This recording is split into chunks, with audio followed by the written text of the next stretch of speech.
गजनी धर्मात्मा क्या सिंघानिया को मार पाएगा? क्या सुनीता मिल जाएगी दुश्मनों से?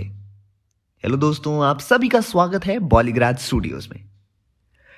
एक अंडरवर्ल्ड के उन चुनिंदा दादा लोगों में शामिल था जिसकी गिनती गॉडफादर के बाद होती थी, क्योंकि आज की तारीख में गजनी धर्मात्मा का कारोबार जुए और ड्रग्स में फैल चुका था और नॉर्थ गोवा के प्रेनम पंजिम से लेके साउथ गोवा तक उसका कारोबार फैल चुका था।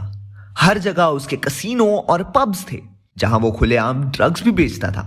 नाइट लाइफ के लिए फेमस गोवा में धर्मात्मा ने अपने काले धंधे की कमाई से काफी रेस्टोरेंट्स भी ओपन किए थे जहां खूबसूरत सनसेट के बाद शामें रंगीन हुआ करती थी।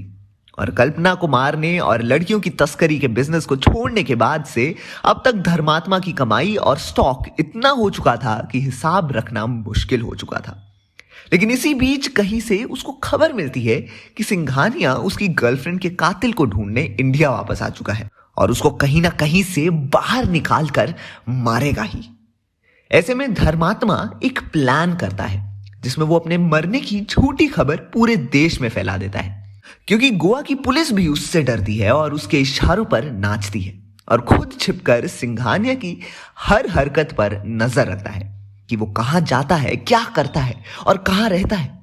और एक दिन अचानक से सिंघानिया के रहने का ठिकाना मालूम हो जाता है, तो धर्मात्मा अपने आदमियों को लेकर पीछे के रास्ते से उसके घर में अटैक करता है और एक वार सिंघानिया पर कर देता है। लेकिन इतने में सिंघानिया के आदमी आकर इन लोगों पर धड़ल्ले से गोलियां चलाना शुरू कर देते हैं और जब उनको लगता है कि वो धाराशायी हो सकते हैं तो भागने की कोशिश करते हैं और जाकर अपने बॉस धर्मात्मा को अब बात बताते हैं और वो बहुत गुस्सा होकर कहता है, तुम लोग एक काम नहीं कर सकते, अब जो करूंगा मैं करूंगा।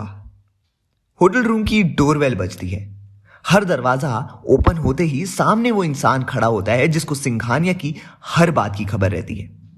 आओ, मैं तुम्हारी ही इंतजार कर रहा था। आखिरकार तुम मेरे ऑफर को मना नहीं कर पाई, और करती भी कैसे जब तुम्हारी जान मेरी मुट्ठी में है।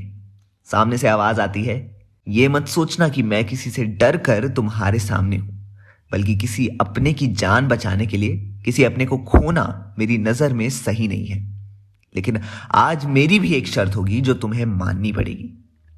धर्मात्मा जोरों से हंसता है और कहता है, बोलो तुम्हारी क्या शर्त है?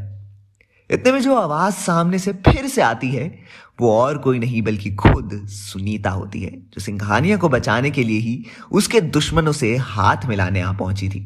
और उसने शर्त रखी थी कि अगर वो सिंघानिया को छोड़ देता है तो उसके खिलाफ जितने भी सबूत उन लोगों के पास थे वो सब वो धर्मात्मा को वापस ला कर देगी और वो और सिंघानिया फिर ये कंट्री छोड़कर चले जाएंगे।